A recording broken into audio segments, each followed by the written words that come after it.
जय हिंद मेरे प्यारे ब्रिजेशियंस।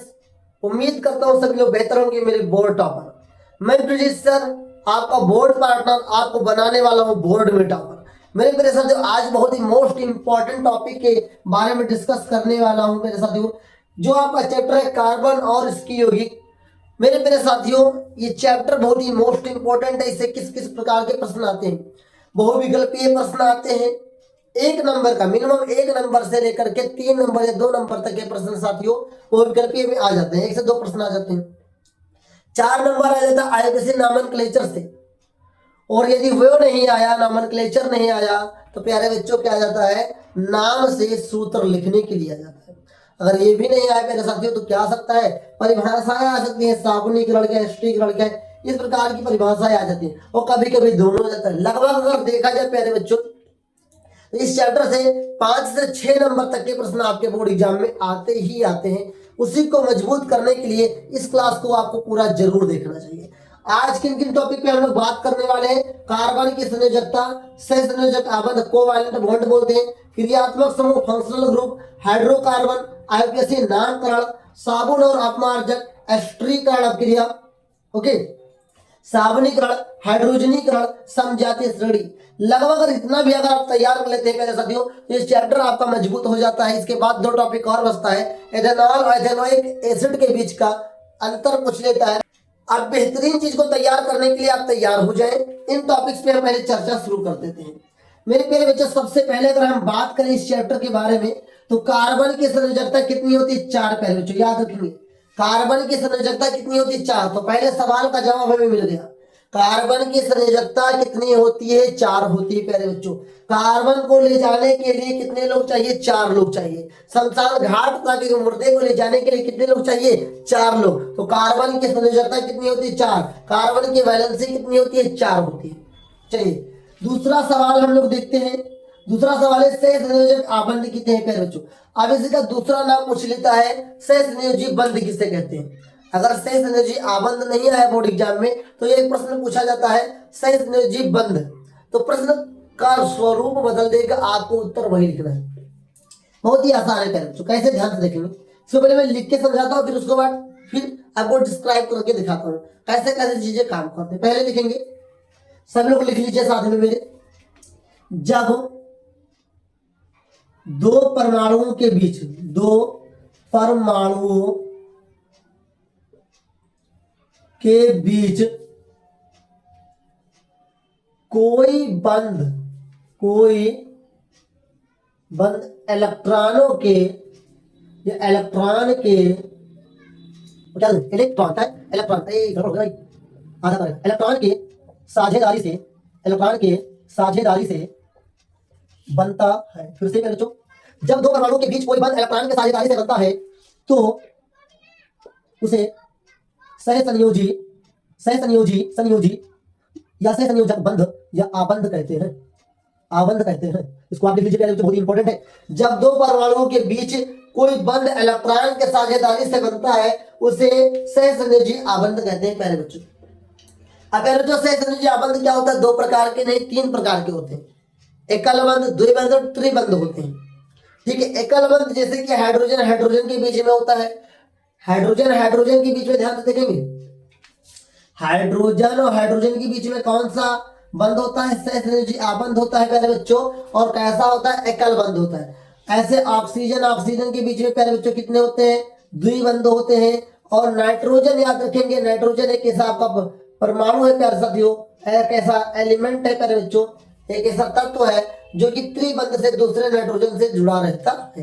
ये बात याद रखेंगे। इतना नहीं तो इतना जरूर याद रखेंगे, जब 2 परमाणुओं के बीच कोई बंध इलेक्ट्रॉन के साझेदारी से बनता है, उसे सहसंयोजी आबंध या कोवैलेंट बॉन्ड कहते हैं। पूछ सकता है कि हाइड्रोजन में किस प्रकार का सहसंयोजी बंध है? एकल बंध है। ऑक्सीजन में कैसा सहसंयोजी बंध है साथियों? ये द्विबंध है। और नाइट्रोजन में कैसा है? त्रिबंध है। जो मैं बता रहा हूँ कॉन्सेप्ट याद रखेंगे। अगर आपको मुझ पे विश्वास है, तो मैं आपको इतना वादा करके दिखाता हूँ साथियों कि बोर्ड एग्जाम में बेहतर करेंगे आप लोग इस चैप्टर से आए प्रश्नों के साथ। आइए, पहला और दूसरा सवाल हो गया। अगला सवाल आपका आता है क्रियात्मक समूह क्या? Functional group. चलिए जी, अब खेल सारा क्रियात्मक समूह में ज्यादा टाइम हम लोग लेंगे, इससे सवाल बहुत बढ़िया बढ़िया आ जाता है। सर क्रियात्मक समूह किसे कहते हैं? चलो जी, आइए आगे बात करते हैं। इसके लिए परिभाषा देखते हैं। वह परमाणु या परमाणुओं का समूह, वह परमाणु या परमाणुओं का समूह जो जो कार्बनिक यौगिकों के, क्या है, जो कार्बनिक यौगिकों के, ध्यान देना बच्चों, वह परमाणु या परमाणुओं का समूह जो कार्बनिक यौगिकों के गुणधर्म, क्या रखेंगे, गुण तथा क्रियाशीलता, गुण तथा क्रियाशीलता की पहचान करवाते हैं, उन्हें क्रियात्मक समूह कहते हैं। ओके बच्चों, लिखने की आसान परिभाषा, बनाई परिभाषा है। किसी किताब में ऐसा ही आपको देखने को नहीं मिलेगा, कुछ ना कुछ डिफरेंस मिलेगा। तो मेरी परिभाषा है जो बहुत ही आसान है। वह परमाणु या परमाणुओं का समूह जो कार्बनिक यौगिकों के गुण तथा क्रियाशीलता की पहचान करवाते हैं, उन्हें क्रियात्मक समूह कहते हैं। बस हो गया। अब क्रियात्मक समूह में आपको 2-3 चीज जरूर याद होनी चाहिए, 4 चीजें। सिंगल बॉन्ड OH, प्यारे बच्चों ये क्या है, alcohol. Okay, single bond CHO, ये क्या सर, एल्डिहाइड है। सिंगल बॉन्ड COOH, ध्यान देंगे, सिंगल बॉन्ड COH क्या होता है, कार्बोक्सिलिक। क्या होता है सर, कार्बोक्सिलिक अम्ल होता है। और एक है प्यारे बच्चों याद रखेंगे, डबल बॉन्ड CO, ये होता है कीटोन। ये आपको जरूर याद होना चाहिए। अभी आगे इसी के बारे में और बात करेंगे, वो तो याद करना ही करना पड़ेगा, लेकिन ये जरूर याद होना चाहिए। क्या याद होना चाहिए सर, सिंगल बॉन्ड OH किसकी पहचान कराएगा, अल्कोहल की पहचान करेगा। हो सकता है निम्नलिखित में से अल्कोहल का क्रियात्मक समूह है सिंगल बॉन्ड OH, निम्नलिखित में से एल्डिहाइड का क्रियात्मक समूह है सिंगल बॉन्ड CHO, निम्नलिखित में से कार्बोक्सिलिक अम्ल या ओइक एसिड। याद रखेंगे, अगर कार्बोक्सिलिक अम्ल नहीं आता है तो आएगा ओइक एसिड। क्या आता है पहले बच्चों, ओइक एसिड। तो पूछता है ओइक एसिड का क्रियात्मक समूह कौन है, तो पहले बच्चों सिंगल बॉन्ड COOH है। उसके बाद कीटोन, अगर कीटोन नहीं आएगा तो इसका दूसरा नाम आएगा कीटो समूह। क्या आएगा, कीटो समूह। चाहे इंग्लिश में चाहे हिंदी में, दोनों सेम आता है, कीटो समूह। तो कीटो समूह का क्रियात्मक समूह है डबल बॉन्ड CO। ये तो आपको पता होना ही होना चाहिए। अगर ये नहीं पता तो बड़ी दिक्कत होगी साथियों, ये नहीं पता है तो बड़ी दिक्कत होगी। ओके, अब मेरे मेरे साथियों इसके बाद आ जाता है हमारा हाइड्रोकार्बन। अब हाइड्रोकार्बन पहले पढ़ाओ या इसको पढ़ाओ, हाइड्रोकार्बन इसके बारे में मैंने पहले से ही आपको बता के रखा है, लेकिन फिर भी हाइड्रोकार्बन इस क्लास में मैं जरूर पढ़ाऊंगा, बहुत ही आसान भाषा में। तो आइए पहले मैं हाइड्रोकार्बन पढ़ाता हूं, फिर उसके साथ आपको इसी का उपयोग मैं बता दूंगा। इसका उपयोग हम लोग हाइड्रोकार्बन के बाद सीखेंगे, कैसे इसका नामकरण करते हैं, कैसे क्या करते हैं, सब IUPAC नामक लेक्चर में सीखेंगे। आइए ध्यान से देखते हैं हाइड्रोकार्बन किसे कहते हैं। साथियों ध्यान दीजिएगा, हाइड्रोकार्बन किसे कहते हैं, तो हाइड्रोजन तथा कार्बन से बने यौगिक को हाइड्रोकार्बन कहते हैं। ये लाइन याद करो, इसको मैं लिखवाने वाला नहीं हूं। हाइड्रोजन तथा कार्बन से बने यौगिक को हाइड्रोकार्बन कहते हैं। फिर से, हाइड्रोजन तथा कार्बन से बने यौगिक को हाइड्रोकार्बन कहते हैं। अब प्यारे बच्चों, हाइड्रोकार्बन कितने प्रकार के होते हैं सर, हाइड्रोकार्बन सर 2 प्रकार के होते हैं। कितने प्रकार के होते हैं, 2 प्रकार के होते हैं, 2 प्रकार। हाइड्रोकार्बन कितने प्रकार के, 2 प्रकार के होते हैं। एक होता है साथियों संतृप्त और दूसरा होता है प्यारे बच्चों असंतृप्त। ध्यान देंगे, एक होता है संतृप्त, एक होता असंतृप्त। संतृप्त में जो हमको पढ़ना होता है साथियों, ये पढ़ना होता है एल्केन। क्या पढ़ना होता है साथियों, एल्केन पढ़ना होता है। और असंतृप्त में हमको 2 चीज पढ़ना होता है, एल्केन, ध्यान देंगे प्यारे बच्चों, और एक होता है एल्काइन। क्या होता है प्यारे बच्चों, एल्काइन। ध्यानपूर्वक समझेंगे आप लोग, संतृप्त एल्केन, असंतृप्त एल्केन और एल्काइन। हाइड्रोकार्बन 2 प्रकार के होते हैं प्यारे बच्चों। अब अगर हम एल्केन के पहले फार्मूला भी याद होना चाहिए, पूछ लेता है एल्केन का जनरल फार्मूला कौन है, एल्केन का सामान्य सूत्र क्या है, तो CnH2n+2। ये प्यारे बच्चों क्या एल्केन का सामान्य सूत्र है। फिर आपको याद होना चाहिए एल्केन CnH2n। ओके, एक होता है एल्काइन प्यारे बच्चों, एल्काइन क्या है, CnH2n-1 प्यारे बच्चों। ये आपको याद होना ही चाहिए, 1 नहीं साथियों, -2 होता है। माइनस कितना होता है, 2। ये तीनों फार्मूला याद होना चाहिए। अब सर n बराबर क्या रखेंगे, तो n मतलब हुआ सर नंबर ऑफ कार्बन, क्या हुआ, नंबर ऑफ कार्बन। तो साथियों मैंने आपको पहले से पढ़ा के रखा है, लेकिन मैं फिर से बता देता हूँ, आपको कम से कम 10 कार्बन के नेम जरूर याद होने चाहिए। कैसे, ध्यान से देखेंगे। कार्बन नंबर 1 का नाम है मेथ प्यारे बच्चों, कार्बन नंबर 2 का नाम है साथियों एथ, कार्बन नंबर 3 का नाम है साथियों प्रोप, कार्बन नंबर 4 का नाम है ब्यूट, कार्बन नंबर 5 का नाम है पेंट, और कार्बन नंबर 6 का नाम है हेक्स, कार्बन नंबर 7 का नाम है हेप्ट, कार्बन नंबर 8 का नाम है ओक्ट, कार्बन नंबर 9 का नाम है डेक, सॉरी नहीं नोन नाम है, क्या है नोन, या नो या नोन, और कार्बन नंबर 10 का नाम है डेक। ओके, इतना तो आपको पता होना चाहिए। फिर से carbon number 1 meth, meth eth pro but pent hex hept oct non dec, ये आपको जरूर याद होना चाहिए। अगर ये याद है तो आप एल्कोहल का निर्माण कर सकते हैं, ये याद है तो आप एल्डिहाइड का निर्माण कर लोगे, नाम लिख लोगे। ये याद है तो साथियों आप आईपीसी नॉमेनक्लेचर में भी नहीं फंसोगे, ये बात आपको याद होना चाहिए। अगर ये याद है तो एल्केन एल्किन एल्काइन भी आप बना ले जाओगे, कोई दिक्कत नहीं होगा। लेकिन अगर यही नहीं याद होगा तो आप फंस जाओगे। इसलिए मैं बार बार कहता हूं इसको जरूर याद रखेंगे, एग्जाम टाइम में बहुत ज्यादा काम है। तो हाइड्रोकार्बन 2 प्रकार के होते हैं, संतृप्त एल्केन, असंतृप्त एल्कीन और एल्काइन, ये आपको पता जरूर होना चाहिए। आइए सर, तो हमारा हाइड्रोकार्बन खत्म हुआ यहीं से। अब सर इसको बनाना सिखा दीजिए एक एक। चलिए सर मैं आपको एक एक बनाना सिखा दूंगा, सब कुछ पढ़ा दूंगा हाइड्रोकार्बन के बारे में, आप घबराइए कतई मत। साबुन और अपमार्जक भी है, एस्टरीकरण हाइड्रोजनीकरण भी है, साबुनीकरण है, समजातीय श्रेणी है।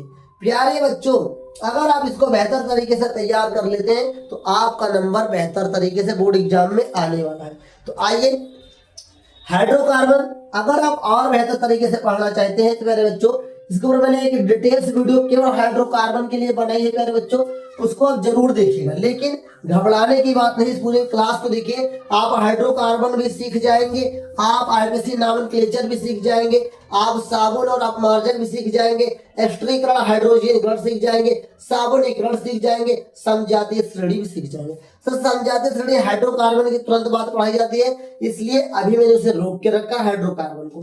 तो आइए, हाइड्रोकार्बन के पहले 2 प्रकार याद रखेंगे, संतृप्त असंतृप्त। संतृप्त में एल्केन फार्मूला याद रखेंगे, एल्कीन एल्केन फार्मूला याद रखेंगे। अभी मैं बनाना कुछ देर में सिखा रहा हूँ। ओके, पहले आईपीसी नॉमेनक्लेचर अभी हम लोग नहीं करने जा रहे, हम अब करने जा रहे हैं साबुन और अपमार्जक का ऑपरेशन।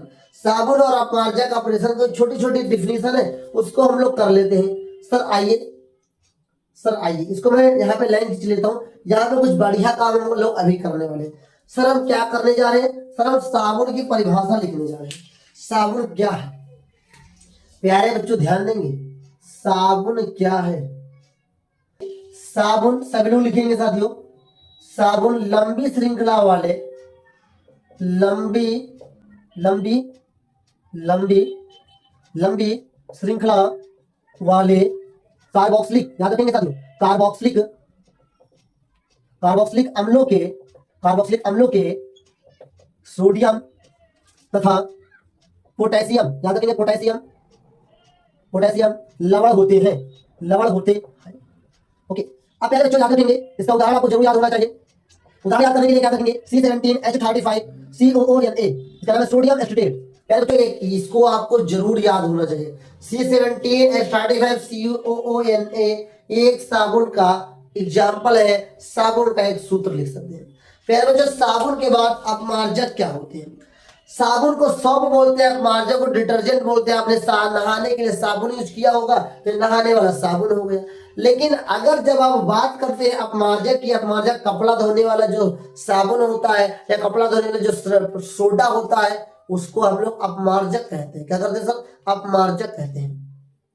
अपमार्जक भी इसी से बनता है, उसमें क्या लिखेंगे, अपमार्जक लंबी श्रृंखला वाले कार्बोक्सिलिक अम्लों के अमोनियम या सल्फोनेट लवण होते हैं। हम लोग अब देखने जा रहे हैं पहले बच्चों अपमार्जक की परिभाषा को। अपमार्जक, ओके पहले बच्चों आइए शुरू करते हैं अपमार्जक की भी कहानी को। चलिए लिखते हैं, सब लोग लिखेंगे अपमार्जक अपमार्जक लंबी श्रृंखला वाले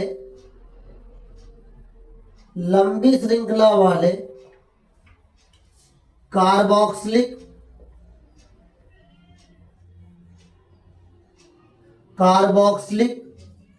अम्लों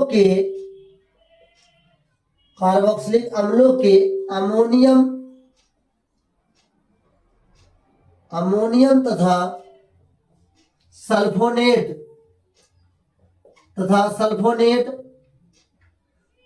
लवण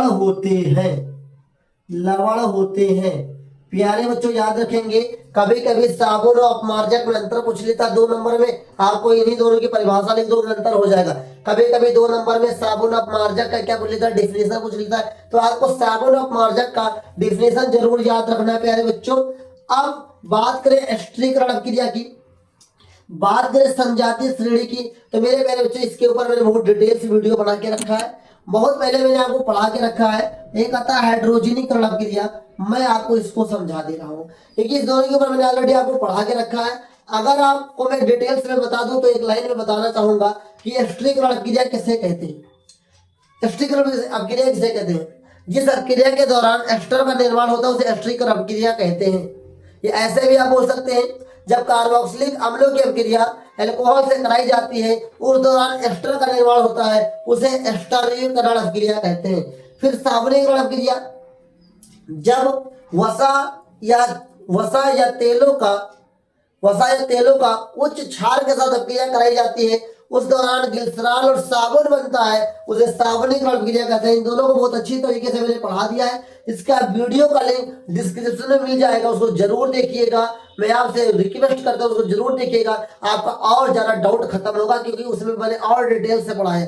क्योंकि ये हमारा शॉर्ट टाइप का रिवीजन चल रहा है, कम समय में पूरे चैप्टर को समझने का प्रयास चल रहा है, तो जो मैंने ऑलरेडी पढ़ा के रखा है वो डिटेल से, उसको अगर वहां से देख लेंगे तो क्या होगा, आपका भी समय बचेगा और मेरा भी समय बचेगा, तो मैं आपके लिए बहुत कुछ अच्छा कर पाऊंगा। ओके, आइए हाइड्रोजनीकरण अभिक्रिया की बात करते हैं। तो हाइड्रोजनीकरण अभिक्रिया हेडिंग डाल लीजिए सभी लोग, हाइड्रोजनीकरण अभिक्रिया। प्यारे बच्चों ध्यान देंगे, हाइड्रोजनीकरण अभिक्रिया, हाइड्रोजनीकरण अभिक्रिया, ये 2 नंबर में पूछता है, आ गया तो ठीक है, नहीं आया तो कोई बात नहीं, लेकिन याद होना चाहिए, कब आ जाए किसी को नहीं पता। हाइड्रोजनीकरण अभिक्रिया लिखेंगे, जब असंतृप्त हाइड्रोकार्बन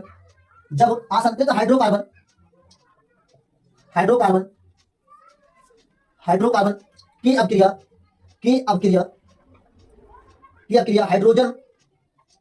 हाइड्रोजन गैस के साथ निकिल या पैलेडियम, याद रखेंगे आई या पीबी, निकिल या पैलेडियम उत्प्रेरक की उपस्थिति में कराई जाती है कि अभिक्रिया हाइड्रोजन गैस के साथ निकिल या पैलेडियम उत्प्रेरक की उपस्थिति में कराई जाती है, तो संतृप्त हाइड्रोकार्बन का निर्माण होता है, उसे हाइड्रोजनीकरण अभिक्रिया कहते हैं, उसे हाइड्रोजनीकरण अभिक्रिया कहते हैं। उम्मीद करता हूं ये भी आपको समझ में आया होगा। फिर से मैं समझा दे रहा हूं, साबुन अपमार्जक, साबुनीकरण और के बाद हाइड्रोजनीकरण हो। साबुन किसे कहते हैं? साबुन लंबी श्रृंखला वाले कार्बोक्सिलिक अम्लों के सोडियम तथा पोटेशियम लवण होते हैं, ये परिभाषा याद कर लीजिए बस वही। अपमार्जक किसे कहते हैं? अपमार्जक लंबी श्रृंखला वाले कार्बोक्सिलिक अम्लों के अमोनियम तथा सल्फोनेट लवण होते हैं। हाइड्रोजनीकरण अभिक्रिया किसे कहते हैं? जब असंतृप्त हाइड्रोकार्बन की अभिक्रिया हाइड्रोजन गैस के साथ निकिल या पैलेडियम उत्प्रेरक की उपस्थिति में कराई जाती है, तो संतृप्त हाइड्रोकार्बन का निर्माण होता है, उसे हाइड्रोजनीकरण अभिक्रिया कहते हैं। इसको अपने आप अनुसार भी लिख सकते हैं, जिस अभिक्रिया के द्वारा असंतृप्त हाइड्रोकार्बन को संतृप्त हाइड्रोकार्बन में बदला जाता है निकेल और पैलेडियम की उपस्थिति में, उसे हाइड्रोजनीकरण अभिक्रिया कहते हैं। हाइड्रोजनीकरण अभिक्रिया का मतलब किसी भी अभिक्रिया में हाइड्रोजन का जुड़ना भी आप बोल सकते हैं, लेकिन जो मैंने लिखा अगर उसको याद रखेंगे आप एक भी नंबर नहीं कट सकता है। तो स्त्रीकरण और साबुनीकरण के लिए मैंने आपको बता दिया कहां से पढ़ना है, हाइड्रोजनीकरण भी मैंने आपको बता दिया, अभी तुरंत लिखवाया। आइए समजातीय श्रेणी, जो कि होमोलोगस श्रेणी जिसे कहते हैं। समजातीय श्रेणी किसे कहते हैं? हेडिंग डालिए सभी लोग, समजातीय श्रेणी। समजातीय श्रेणी, चलो जी। सम मतलब होता है बराबर, जातीय मतलब जाति वाला, तो तो इसका मतलब थोड़ा कि वहां का हाइड्रोकार्बन में जात लिख देंगे। तो कैसे लिखेंगे, देखिए लिखेंगे कार्बनिक यौगिक, ध्यान देंगे, लिखेंगे कार्बनिक यौगिक, कार्बनिक यौगिक जिनके सामान्य सूत्र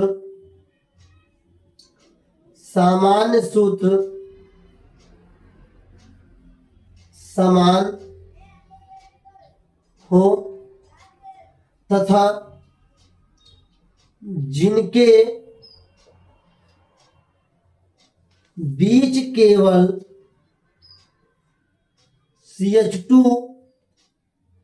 CH2 का अंतर हो, CH2 का अंतर हो, उसे समजातीय श्रेणी कहते हैं, उसे समजातीय श्रेणी कहते हैं। ओके, जैसे उदाहरण में आप लिख सकते हैं CH4 C2H6 C3H8, ऐसे तमाम आप लिख सकते हैं। समजातीय श्रेणी का मतलब एक ऐसी श्रेणी जिसमें केवल CH2 का अंतर होता है, उसे क्या कहते हैं, समजातीय श्रेणी कहते हैं। वे कार्बनिक यौगिक जिनके सामान्य सूत्र, मेरे प्यारे बच्चों, जैसे कि अगर एल्केन है तो एल्केन एल्केन होगा, एल्कीन है तो एल्कीन एल्कीन होगा, एल्काइन है तो एल्काइन एल्काइन ही होगा। अगर इस प्रकार से कोई पदार्थ या यौगिक आपको मिल जाता है तो समजातीय श्रेणी के अंतर्गत आता है। तो जितनी भी परिभाषाएं थी, इन्हें भी क्लास खत्म नहीं हुई है, अभी मेन हमारा हेडिंग बचा हुआ है आईपीसी नॉमेनक्लेचर, और हमारा मेन हेडिंग बचा हुआ है प्यारे बच्चों, क्या बचा हुआ है और क्या बचा है सर, और हाइड्रोकार्बन को डिटेल से पढ़ने को बचा है, जो कि दो मेन है। परिभाषाएं मैंने खत्म इसलिए एक साथ कर दिया है कि अब हमारा मेन फोकस रहेगा हाइड्रोकार्बन के ऊपर और मेन फोकस रहेगा आईपीसी नॉमेनक्लेचर के ऊपर। तो जितनी भी डिफिनीशन थी आपकी इस चैप्टर से इंपॉर्टेंट, सब मैंने आपको लिखवा दिया है, और दो परिभाषाएं मैंने आपको बोल्ड करके बता दिया है। अगर आप कहेंगे तो इसको मैं अलग से वीडियो में बना के दे दूंगा फिर से, लेकिन मैंने ऑलरेडी आपको इसको बना के दिया है, आप लोग उसको जरूर देखें और अपनी तैयारी बेहतर तरीके से करें। उम्मीद करता हूं आपको इतनी बातें समझ में आई होंगी। आइए अब हम लोग आगे बढ़ते हैं और अपने आईपीसी नॉमेनक्लेचर और हाइड्रोकार्बन टॉपिक को और डिटेल से पढ़ते हैं मेरे प्यारे साथियों। अब आइए मेरे प्यारे साथियों, हम लोग हाइड्रोकार्बन को और थोड़ा डिटेल से पढ़ते हैं। डिटेल से क्या पढ़ेंगे, इसको चीजों को मैं आपको सिखाने जा रहा हूँ कि संतृप्त में एल्केन कैसे बनाएंगे, एल्कीन कैसे बनाएंगे, एल्काइन कैसे बनाएंगे। मैं आपको चीज और सिखा दूंगा मेरे बच्चों कि जो कार्बन नंबर 1 है वो केवल बनता है साथियों संतृप्त हाइड्रोकार्बन में। एक चीज अभी तुरंत याद कर लीजिए, जो आपका कार्बन नंबर 1 है वही केवल आपका बनेगा हाइड्रोकार्बन के पहले भाग में, बाकी असंतृप्त बनना शुरू होता है कार्बन नंबर 2 से। मेरे बच्चों ध्यान देंगे, संतृप्त कहां से शुरू हो जाता है कार्बन नंबर 1 से बनने के लिए, लेकिन असंतृप्त कहां से शुरू होता है साथियों, कार्बन नंबर 2 से बनना शुरू होता है। ओके चलिए जी, आइए ध्यान से देखते हैं। तो सबसे पहले मान लो एल्केन की हम बात करते हैं प्यारे बच्चों, तो एल्केन के ऊपर प्यारे बच्चों पहले आपको फार्मूला याद होना चाहिए। इसका जो जनरल फार्मूला ये मैंने आपको बताया CnH2n+2। इसका जो सुफिक्स होता है प्यारे बच्चों, सुफिक्स मतलब क्या, जो लास्ट में जुड़ेगा, हिंदी में होते अनुलग्न, ये होता है ANE, मतलब जितने भी एल्केन समूह के नाम आएंगे उनके लास्ट में क्या जुड़ा होगा, ANE, एन जुड़ा होगा प्यारे बच्चों। ओके अब आइए एक बनाते हैं, तो हम कार्बन नंबर 1 लेते हैं प्यारे बच्चों। कार्बन नंबर 1 का क्या नाम है, मेथ नाम है प्यारे बच्चों। कार्बन नंबर 1 का नाम है मेथ।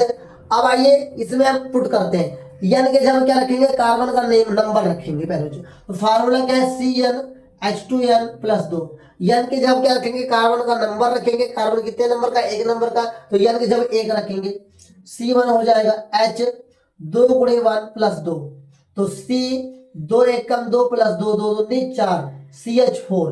पहले इसका नाम क्या था, मेथ नाम था। अब क्या जुड़ेगा, एन, तो बन गया मेथेन। तो मेथेन का फार्मूला याद रखेंगे CH4। मेथेन किस प्रकार की गैस है, प्राकृतिक गैस है। कभी कभी पूछ लेता है निम्नलिखित में से प्राकृतिक गैस कौन है, CH4 याद रखेंगे, इसका मेथेन नाम है प्यारे बच्चों। इतना तो समझ में आ गया। अब आइए एल्केन की बात करते हैं प्यारे बच्चों। तो जो आपका एल्कीन है प्यारे बच्चों, ध्यान देंगे, एल्कीन का फार्मूला तो मैंने यहाँ बता दिया है, इसका सुफिक्स मैं यहाँ पर बता दे रहा हूँ। सुफिक्स जो इसका होता है ENE होता है प्यारे बच्चों, ENE। और मैंने बताया जो असंतृप्त हाइड्रोकार्बन है वो कार्बन नंबर 2 से बनना शुरू होगा, कार्बन नंबर 1 नहीं बनता, ये बात याद रखेंगे। ओके, तो आइए कार्बन नंबर 2 से बात करते हैं। कार्बन नंबर 2 का क्या नाम है? एथ। बनाए, फार्मूला लिखे CnH2n, क्योंकि प्यारे बच्चों एल्केन का फार्मूला यही होता है। तो यानी कि जब 2 रखेंगे तो C2H2 गुणे 2 तो हो जाएगा C2H2 दूनी 4। पहले नाम था एथ, तो जुड़ेगा एन, तो बन गया एथीन। प्यारे बच्चों क्या नाम है? एथीन। ओके, उम्मीद करता हूं आपको धीरे धीरे चीजें समझ में आ रही होगी। एल्कीन हो गया, एल्केन हो गया। अब आइए बात करते हैं एल्काइन के ऊपर। एल्काइन, एल्काइन प्यारे बच्चों क्या है? एल्काइन जो हमारा है साथियों, फार्मूला तो मैंने लिख दिया CnH2n-2। सुफिक्स की बात कर लेते हैं। सुफिक्स क्या होगा? YnE होगा। सुफिक्स क्या होगा? YnE होगा प्यारे बच्चों। और इसका फार्मूला लिख लीजिए CnH2n-2। अब यानी कि हम क्या रखेंगे, क्योंकि हम कार्बन नंबर 2 से शुरू करेंगे एल्काइन में, क्योंकि असंतृप्त का है, तो कार्बन नंबर 2 की जब 2 रख दो, फिर कार्बन नंबर मैंने क्या लिया? 2 लिया है प्यारे बच्चों। 2 का क्या नाम है प्यारे बच्चों? एथ नाम है। चलो जी, यहाँ तो कुछ और सिखाना है, इसलिए मैंने कार्बन नंबर 2 एल्काइन में लिया है। 3 भी ले सकता था, लेकिन कार्बन नंबर 2 से कुछ सिखाना है, इसलिए जरूरी है। आइए ध्यान देखिए, अगर यहाँ पे 2 पुट करेंगे तो C2H2 गुणे 2 माइनस 2, तो C2H2 दूनी 4 माइनस 2, C2H2 प्यारे बच्चों नाम था एथ, Y जुड़ेगा एथाइन। चलो जी, ये तो एथाइन है, लेकिन एग्जाम में एथाइन के नाम से बहुत ही ना के बराबर पूछता है। सर तब क्या पूछेगा एग्जाम में? क्या याद कर ले? एसिटिलीन। इसका नाम याद कर लो प्यारे बच्चों, एसिटिलीन। क्या है? एसिटिलीन एक गैस के फॉर्म में होती है। क्या होती है? C2H2 का दूसरा नाम है एसिटिलीन। एसिटिलीन नाम याद रखेंगे प्यारे बच्चों एथाइन का। एथाइन का नाम एसिटिलीन याद रखेंगे।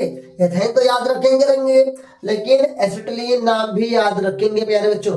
उम्मीद करता हूं कि मैंने जो एल्केन एल्कीन एक एक करके बनाया है आप सीख गए होंगे बनाने के लिए। सर को डिटेल्स से भी सिखा दीजिए, सर सिखा देंगे। मैंने हाइड्रोकार्बन के ऊपर ऑलरेडी आपके लिए बहुत ही बेहतरीन वीडियो बना दिया है, आपको डिस्क्रिप्शन में लिंक मिल जाएगी, उसको जाकर जरूर देख लीजिए। आईयूपीएसी नॉमेनक्लेचर के ऊपर भी मैंने एक वीडियो बना दिया है, बहुत ही मोस्ट इंपोर्टेंट, वो आपको जाकर देख लेना है। लेकिन आईयूपीएसी से पहले इस क्लास को अपने रिवीजन कर लेना है। क्या क्या? अल्कोहल की पहचान कैसे होगी प्यारे बच्चों? लास्ट में लगा होगा OH। एल्डिहाइड की पहचान कैसे होगी प्यारे बच्चों? वो क्या लगा होता है? CHO लगा होता है, लास्ट में लगेगा। कार्बोक्सिलिक अम्ल का पहचान क्या सर? Single bond COOH। इसकी पहचान जरूर याद रखेंगे, ये सूत्र की पहचान मैं बताऊंगा। अगर कीटोन आएगा सर तो बीच में मिलेगा। ये कहाँ मिलेगा सर? बीच में मिलेगा। CO कहाँ मिलता है सर? बीच में मिलता है। और कीटोन का सबसे चर्चित नाम एक याद रखेगा CH3COCH3। एसीटोन इसका नाम है, और इसका दूसरा नाम है प्रोपेनल। प्रोपेनल ये जरूर, अगर एसीटोन से कीटोन से अगर आता है तो एसीटोन आता है। एसीटोन का दूसरा नाम प्रोपेनल है, इसको आप जरूर याद रखेंगे। उम्मीद करता हूं मेरे बच्चों अभी तक मैंने जितना पढ़ाया वो सब आपको अच्छी तरीके से समझ में आया होगा। इस वीडियो का मेरा मेन मोटिव था कि जितनी परिभाषाएं होती है वो आपके तैयार हो जाए। जैसे कि मेरे बच्चों सहसंयोजक आबंधी क्या होता है, क्रियात्मक समूह क्या होता है, और मेरा टारगेट क्या था? साबुन और अपमार्जक, हाइड्रोजनीकरण क्रिया, समझाते श्रेणी, ये मेरा मेन था। क्योंकि और तो सब कुछ मैंने पहले से पढ़ा के रखा है, समझा के रखा है, तो आपको सारी चीजें याद होंगी। लेकिन ये कुछ चीजें ऐसी चीजें हैं, ऐसी परिभाषाएं जो अधिकतर आपको परेशान करती है, तो आपको परेशान न करें इसलिए मैंने उसका निवारण दे दिया। और इस वीडियो के डिस्क्रिप्शन में वीडियो का लिंक मिलेगा, उसको जरूर देखिएगा, तैयार करिएगा। अगर उसको तैयार कर लोगे तो बहुत ज्यादा फायदा मिलेगा, और ये हो जाएगा आपका कंप्लीट कार्बन और उसकी यौगिक। अगर जितना भी मैंने पढ़ाया उसको आप तैयार कर लेते हैं तो वो चाहे बहुविकल्पीय प्रश्न हो, चाहे थ्योरी हो, चाहे किसी नॉमेनक्लेचर हो, वो सब आपका तैयार हो जाएगा। इसके बाद आप डिस्क्रिप्शन में दिए गए वीडियो को जरूर देखिएगा अपनी तैयारी को बेहतर करने के लिए। चलिए साथियों, आज ये वीडियो कैसी लगी? अच्छी लगी तो लाइक कर दीजिए, अगर खराब लगी हो तो कमेंट में बता दो सर खराब थी वीडियो, तो मैं इसको और सुधार लूंगा। अगर आपको अच्छा लगा हो तो अपने उन सभी दोस्तों तक शेयर कर दो जो चीज इस चैप्टर से जूझ रहे हैं, समझ में उनको नहीं आता है, उनको शेयर कर दो। क्योंकि हमेशा कर भला तो हो भला। शेयर करने के बाद अगर आप चैनल पे पहली बार है तो चैनल को सब्सक्राइब जरूर करिए, क्योंकि अगर आप टॉपर बनेंगे तो उसके जिम्मेदार आप होंगे। और थोड़ा सा लाइक करेंगे, वीडियो को शेयर करेंगे, चैनल को सब्सक्राइब करेंगे, ये सारी चीजें क्या है, फ्री है। लेकिन आपके थोड़े से काम से हमारा मोटिवेशन बढ़ेगा और हम लोग और बेहतर काम करेंगे और आपके लिए बेहतर क्वेश्चन, बेहतर वीडियो लेकर के आएंगे। मिलेंगे इसी प्रकार के बेहतरीन एजुकेशनल, मोटिवेशनल और इंफॉर्मेटिव वीडियो में। तब तक के लिए चैनल को फॉलो करके रखिए, वीडियो को देख करके रखिए और रिवीजन करके रखिए। जय हिंद, वंदे मातरम साथियों।